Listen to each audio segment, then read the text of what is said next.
Mark எழுதின சுவிசேஷம் 1ஆம் அதிகாரம் 40 42 வசனம் வரைக்கும் நான் வாசிக்கிறேன், அதை கேளுங்க. அப்பொழுது குஷ்டரோகி ஒருவன் இயேசுவினிடத்தில் வந்து இயேசுவுக்கு முன்பாக முழங்கால் படியிட்டு, உமக்கு சித்தமானால் என்னை சுத்தமாக்க உம்மால் ஆகும் என்று வேண்டிக் கொண்டான். இயேசு மனது உருகி கையை நீட்டி அவனை தொட்டு, எனக்கு சித்தம் உண்டு, சுத்தமாகு என்றார். இப்படி அவர் சொன்ன உடனே குஷ்டரோகம் அவனை விட்டு நீங்கிற்று, அவன் சுத்தமானான். நாம் வாசிக்க கேட்ட இந்த மார்க் 1 அதிகாரத்தில் இயேசு ஒரு மலையிலே பிரசங்கத்தை முடித்து கீழே இறங்கி வருகிறார். அப்பொழுது குஷ்டரோக வியாதி கொண்ட ஒரு மனிதன், தொழுநோயினால் பாதிக்கப்பட்ட ஒரு மனிதன், அவன் வந்து இயேசுவுக்கு முன்பாக முழங்கால் படியிட்டு, ஆண்டவரே உமக்கு சித்தமானால் என்னை சுத்தமாக்குமால் ஆகும் என்று ஒரு வேண்டுதல் வைக்கிறான். இயேசுவிடத்தில் ஒரு வேண்டுதல், ஒரு ஜெபம் செய்கிறான். அப்போ இயேசு அவனை பார்க்கிறார், அவன் மேல் மனது உருகினார், தன் கையை நீட்டினார், அவனை தொட்டார். எனக்கு சித்தம் உண்டு, நீ சுத்தமாகன்னு சொன்னார். உடனே சுகமாகிவிட்டான். இதான் அந்த அற்புதம். இயேசு கிறிஸ்துவின் நாட்களில் 2000 வருஷத்துக்கு முன்னால் அவர் வாழ்ந்த அந்த பகுதியில் குஷ்டரோக வியாதி ஒரு மனிதனுக்கு வந்துவிட்டால் அவனை தீட்டான மனிதனாய் கருதினார்கள். அன்கிளீன், அவன் தீட்டு பிடித்தவன், தீட்டுப்பட்டவன். அதனால் ஒரு ஆளுக்கு தொழுநோயினால் பாதிக்கப்பட்ட வீட்டுக்குள்ளே சேர்க்க மாட்டாங்க, ஊருக்குள்ளே சேர்க்க மாட்டாங்க, ஊருக்கு வெளியில் அவனை விரட்டிடுவாங்க. அவன் தீட்டானவன், அந்த வியாதி உள்ளவன் வந்து தீட்டானவன் சொல்லி ஊருக்கு வெளியில் மலை குகைகளில் காடுகளில் இன்னும் குஷ்டரோகிகள் கூட்டமாக வசிப்பாங்க. 50 பேர் 100 பேர். இந்த வியாதிப்பட்டவங்க வீட்டில் இருக்க முடியாது. மனைவியை சேர்த்து கொள்ள மாட்டான், புருஷன் சேர்த்து கொள்ள மாட்டான், பிள்ளைகள் கூட சேர்த்து கொள்ள மாட்டாங்க. இது அருவருப்பான ஒரு தீட்டான வியாதியாய் அந்த நாட்களில் கருதப்பட்டது. அதனால் புறம்பாக்கிடுவாங்க. அவங்க மலை குகைகள் காடுகளில் வசிப்பாங்க. அரசாங்கம் அவங்களுக்கு ஆகாரம் கொடுக்கும், தூரத்தில் கொண்டு போய் வச்சுருவாங்க. அவங்க எடுத்துக்கொண்டு போய் அவங்க ஷேர் பண்ணி சாப்பிட்டு கொள்ளுவாங்க. இதுதான் அவங்களுடைய வாழ்ந்த முறை. ஊருக்குள்ளே வந்தால் கல் எடுத்து அடித்து விரட்டிடுவாங்க. ஐயோ தீட்டு தீட்டுன்னு சொல்லி கல் எடுத்து அடித்து குஷ்டரோகியை ஊருக்குள்ளே வரவிடாமல் விரட்டிடுவாங்க. அப்போ எவ்வளோ ஒரு பரிதாபமான நிலைமை பாருங்களேன். குஷ்டரோக வியாதி வந்த ஒரு மனுஷனுடைய நிலைமையை யோசித்து பாருங்கள். எவ்வளோ ஒரு மன வேதனை, சரீர வேதனை ஒரு பக்கம், அவனுடைய மனம் எவ்வளவாய் துக்கப்படும். தன்னுடைய குடும்பத்தை விட்டு பிரிக்கப்படுகிறான், சமுதாயத்தை விட்டு பிரிக்கப்படுகிறான். ஒரு காட்டுக்குள்ள அனாதையை போல வாழணும். சமுதாயமே அவளை தீட்டாக நினைக்கிறது. நேசிப்பதற்கு யாரும் இல்லை, உதவி செய்வதற்கு யாரும் இல்லை. சொந்த குடும்பமே கூட போய் அன்பு காட்ட முடியாத ஒரு பரிதாபமான நிலைமை. இந்த மனுஷன் கூட ஒரு மலையில் தான் வசித்து கொண்டிருக்கிறான். இயேசு ஒரு மலை பிரசங்கத்தை முடித்து கீழே இறங்கி வருகிறார். மத்தேயு 8ஆம் அதிகாரத்தில் முதல் 3 வசனத்திலும் இதே அற்புதம் எழுதப்பட்டிருக்கிறது. அவர் மலை பிரசங்கத்தை முடித்து மலையிலேருந்து கீழே இறங்கும் போது தான் இந்த குஷ்டரோகி ஓடி வருகிறான். ஏன்னா ஊருக்குள்ளே போய் இயேசுவை பார்க்க முடியாது, ஊருக்குள்ளே விட மாட்டாங்க. இப்போ இயேசு ஊருக்கு வெளியில் வந்திருக்கிறாரு, மலையில் பிரசங்கம் பண்ணுகிறார்.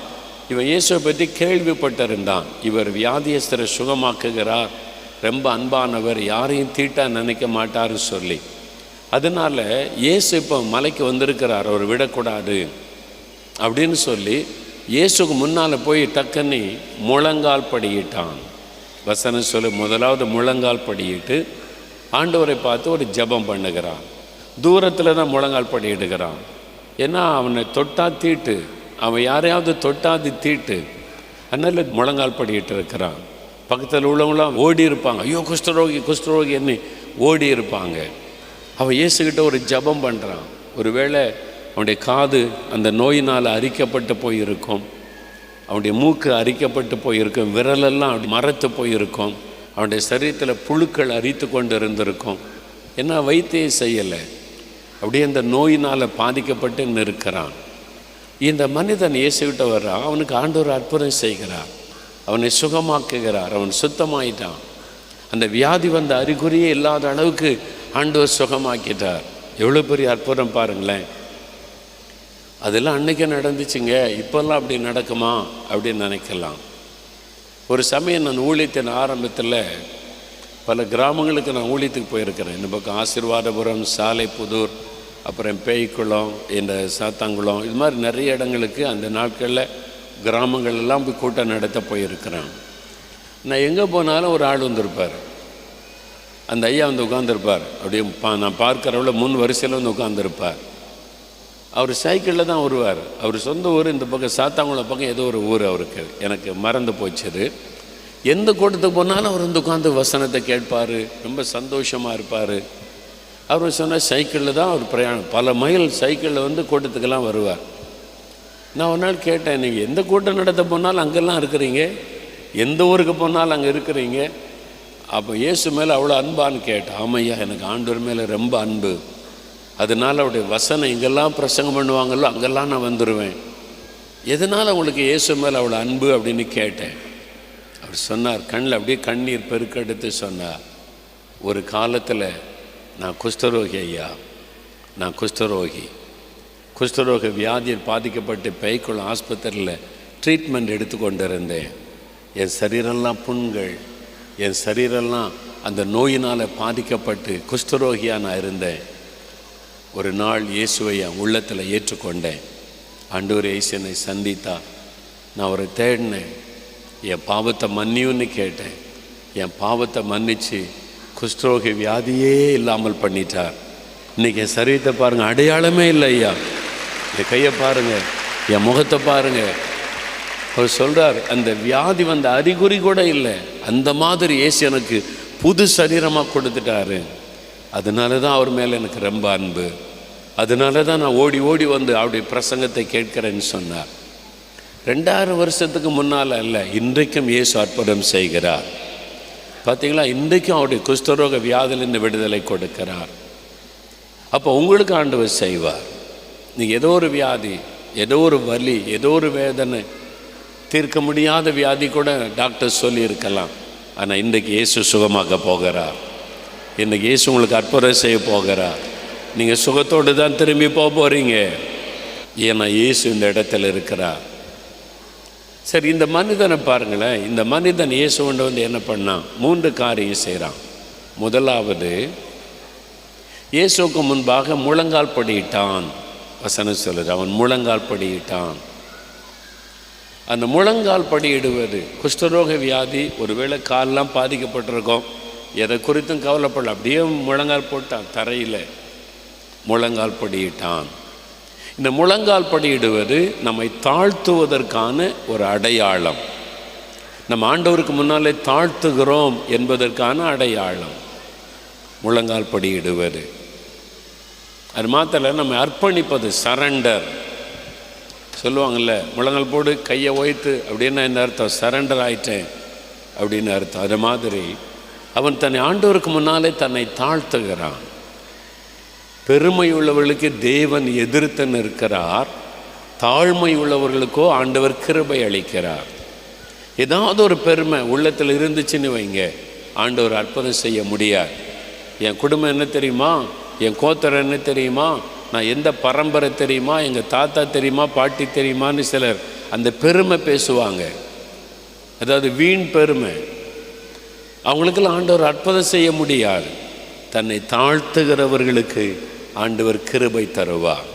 ஆண்டவரே, நான் உங்ககிட்ட வர்றதுக்கு எனக்கு என்ன தகுதி இருக்குதப்பா, நான் பாவிதான், என்னை மன்னிச்சு என்னை சுகமாக்குங்க அப்படி சொல்லும்போது தேவன் மனம் இறங்குவார். பெருமையுள்ளவர்களுக்கு தேவன் எதிர்த்து நிற்கிறார், தாழ்மையுள்ளவர்களுக்கு கிருபை கொடுக்கிறார். அப்போ நம்ம ஆண்டவருடைய சமூகத்தில் நம்மை தாழ்த்தணும், பெருமைக்கு இடம் கொடுக்கக்கூடாது. நம்மை தாழ்த்தி ஆண்டவருடைய பாதப்படியில் அவருக்கு முன்னால் நம்மை தாழ்த்தி நம்ம அர்ப்பணித்து ஜெபிக்கும் போது ஆண்டவர் அற்புதம் செய்வார். இந்த மனிதன் ஆண்டவருக்கு முன்னால் முதலாவது தன்னை தாழ்த்தினான். 2வது அவன் சொல்கிறான் பாருங்க, உமக்கு சித்தமானால் என்னை சுத்தமாக்குமால் ஆகும். அவன் சொல்கிறான், உம்மாலே முடியும். குஷ்டரோக வியாதி தான், தீர்க்க முடியாத வியாதின்னு சொல்லி எங்களை ஊருக்கு வெளியில் புறம்பாக்கிட்டான். ஆனால் உம்மால் என்னை குணமாக்க முடியும். சொல்லுகிறான், உமக்கு சித்தமானால் என்னை சுத்தமாக்க உம்மால் ஆகும். You can make me clean, you can oh Lord, you can heal me. உம்மாலே முடியும், என்னை சுகமாக்கும் உம்மாலே முடியும் என்று இயேசுகிட்ட சொல்கிறான். உம்மால் முடிஞ்சால் என்னை சுகமாக்கும். அப்படி அவன் ஜெபம் பண்ணலை. நல்ல கவனிங்க, ஜெபத்தில் அவனுடைய விசுவாசம், என்னை சுகமாக்கும் உம்மால் ஆகும். You can make me clean, you can heal me. ஆண்டவரிடத்தில் சொல்கிறான், உம்மாலே முடியும். அந்த விசுவாசத்தை அறிக்கை எடுக்கிறான், விசுவாசத்தோடு ஜெபம் பண்ணுகிறான். அதான் ஆண்டவர் எதிர்ப்பான். நம்மை தாழ்த்துவது மாத்திரமல்ல, விசுவாசிக்கணும். இயேசுவால் என்னை குணமாக்க முடியும். இது டயபெட்டிக்குங்க, சுகர்லாம் ஆகாதுங்க. டாக்டர்ஸே சொல்லிட்டாங்க, மருந்தே கண்டுபிடிக்கலையாம், சாகு வரைக்கும் இருக்குமா. நம்ம கவனமாக இருக்கணும், அவ்வளோதான். இயேசுவால் முடியும். சுகர் வியாதியை கூட குணமாக்க அவரால் முடியும். டயபெட்டிக்கை கூட அவரால் குணமாக்க முடியும். அல்லேலூயா. அப்படி சுகமானவங்க நிறைய பேரை நான் பார்த்துருக்கிறேன். சுகர்ன்ற வியாதியுடைய காரியம் என்ன?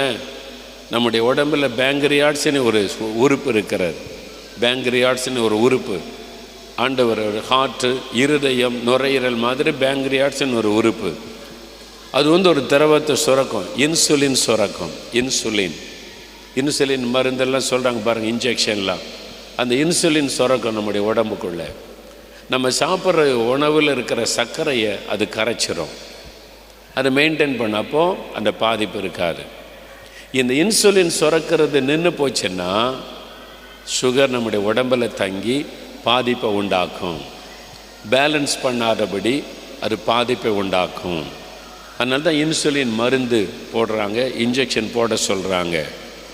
அப்போ ஒரு உறுப்பு கெட்டு போச்சு, அந்த பேங்க்ரியாட்ஸ் என்ற உறுப்பு கெட்டு போனதுனால தான் சுகர் என்கிற வியாதி உருவாகிறது. நம்ம பாதிக்கப்படுகிறோம். அந்த உறுப்பை செயல்பட்டால் அது ஒழுங்காக இன்சுலின் சுரக்க ஆரம்பிச்சதுன்னா சுகரெல்லாம் நார்மல் ஆயிரும். பாதிக்கப்பட்ட இருதயத்தை புதுசாக மாற்றுறாரு, பாதிக்கப்பட்ட கண்ணை புதுசாக ஆண்டவர் மாற்றுறார். பாதிக்கப்பட்ட பேங்க்ரியாட்ஸை புதுசாக மாற்ற முடியுமா? முடியாதா? முடியும். நீங்கள் விசுவாசித்தா ஆண்டவர் இன்றைக்கு உங்களுக்கு சுகம் கொடுத்து உங்களுக்கு டயபெட்டிக்கே இல்லைன்ற மாதிரி கத்தர் பண்ண முடியும். அது உங்களுடைய விசுவாசத்தில் தான் இருக்குது. நீங்கள் இல்லை ஆண்டவரே சாகு வரைக்கும் எனக்கு இந்த மாத்திரை தான்னா, சரி நீ விசுவாசித்தபடி உனக்கு கிடையாது, போ நீ சாகு வரைக்கும் சாப்பிட்டுக்கிட்டே இருன்னு சொல்லிடுவேன். அவனுக்குள்ள என்ன விசுவாசம்? நான் குஷ்டரோக வியாதி உள்ளவன் தான், ஆனாலும் என்னை சுகமாக்குமால் ஆகும், நீர் என்னை சுகமாக்க முடியும். அந்த விசுவாசம் உள்ள ஒரு ஜெபம் செய்கிறான், தாழ்மையாக ஜெபிக்கிறான், விசுவாசத்தோட ஜெபம் பண்ணுகிறான். அப்போ இன்றைக்கு நீங்கள் விசுவாசிக்கிறீங்களா? இன்றைக்கு இயேசு என்னை குணமாக்க முடியும் என்று விசுவாசிக்கிறீங்களா? அல்லேலூயா. உன்னுடைய கண்கள், உன்னுடைய இருதயம், உன்னுடைய எலும்புகள் பாதிக்கப்பட்டு வந்திருக்கலாம், அல்லது ஒரு கட்டி வந்திருக்கு, கேன்சர்னு சொல்கிறாங்க, டிபி கட்டின்னு சொல்கிறாங்க, இது மரணத்தை கொண்டு வந்துடும், அப்படி ஆப்ரேஷன் பண்ணணும்லாம் சொல்கிறாங்க. அப்படி ஒரு பயத்தோடு வந்திருக்கலாம். இயேசு இன்றைக்கு அந்த கட்டியை மறைய பண்ண முடியும், கேன்சரை சுகமாக்க முடியும் அப்படின்னு விசுவாசிக்கிறீங்களா? நம்ம அவர்கிட்ட ஜெபம் பண்ண போகிறோம், எல்லாரும் சேர்ந்து செபிக்க போகிறோம், முழங்கால் படியிட்டு செபிக்க போகிறோம். இது அற்புதத்தை பெறுகிற நேரம். என் பிள்ளைங்க என் முன்பாக தன்னை தாழ்த்தி முழங்கால் படியிட்டு செபிக்கட்டும். நான் அவங்களை குணமாக்குவேன்னு சொன்னார். இன்றைக்கி இயேசு உங்களை தொடப்போகிற எல்லாரும் முழங்கால் படியிடுவோம். இயேசுவை பார்த்து சொல்லுங்கள், ஆண்டவரே அன்றைக்கு அந்த குஷ்டரோகியை தொட்டு சுகமாக்கினீங்களே, நானும் விசுவாசிக்கிறப்பா, நானும் விசுவாசிக்கிறேன் ஆண்டவரே, எனக்காக சிலுவையில் மறிச்சிங்களே, உம்முடைய தழும்புள்ள கரத்தினால் என்னையும் தொடுங்க, என்னையும் சுகமாக்குங்க ஆண்டவரே. உமக்கு சித்தமானால் என்னை சுத்தமாக்குமால முடியும்ப்பா, உங்களால் முடியும் ஆண்டவரே. இந்த கேன்சர் வியாதியை உமால குணமாக்க முடியும், இந்த ஆஸ்தமா வியாதியை உமால குணமாக்க முடியும், இந்த ஆர்த்ரைட்டிஸ் வியாதியை உமாலை சுகமாக்க முடியும், நொண்டியாயிருக்கிற என்னை உமாலை நடக்க செய்ய முடியும், என் கைகளை உமாலை சுகமாக்க முடியும், என் கர்ப்பப்பையை உம்மாலே குணமாக்க முடியும், என் சிறுநீரகத்தை உம்மாலே குணமாக்க முடியும். இந்த கற்கள், சிறுநீரக கற்கள், கல்லீரலில் உள்ள கற்கள், பித்தப்பையில் இருக்கிற கற்களை உம்மாலே மறைய பண்ண முடியும். இயேசுவே, உம்மாலே முடியும். நான் விசுவாசிக்கிறேன், நான் விசுவாசிக்கிறேன். உம்மாலே என்னை குணமாக்க முடியும். ஆண்டவருடைய பிரசன்னம் வந்து விட்டாரு.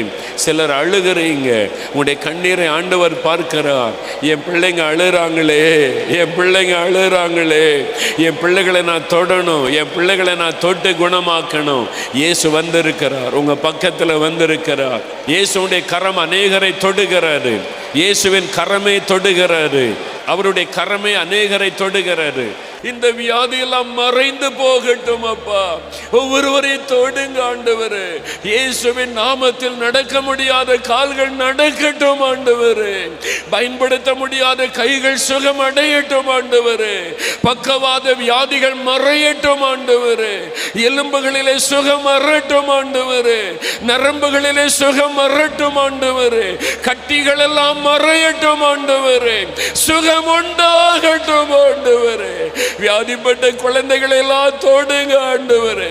வியாதிப்பட்ட சின்ன குழந்தைகளை எல்லாம் தொடுங்க. நடக்க முடியாத குழந்தைகள் நடக்கட்டும் ஆண்டவரே. பேச முடியாத குழந்தைகள் பேசட்டும் ஆண்டவரே. ஒவ்வொருவரையும் சுகமாக்குங்க ஆண்டவரே. எல்லா வியாதிகளும் மாறட்டும், எல்லா நோய்களும் மறையட்டும், எல்லா வலி வேதனைகளும் மறையட்டும் ஆண்டவரே. ஒவ்வொருவரையும் தொட்டு சுகமாக்குங்க. எனக்கு சித்தம் உண்டு, சுத்தமாக நீ சொன்னீங்களே, ஒவ்வொருவருக்கும் அப்படி சொல்லுங்க. ஒவ்வொருவரையும் குணமாக்குங்க.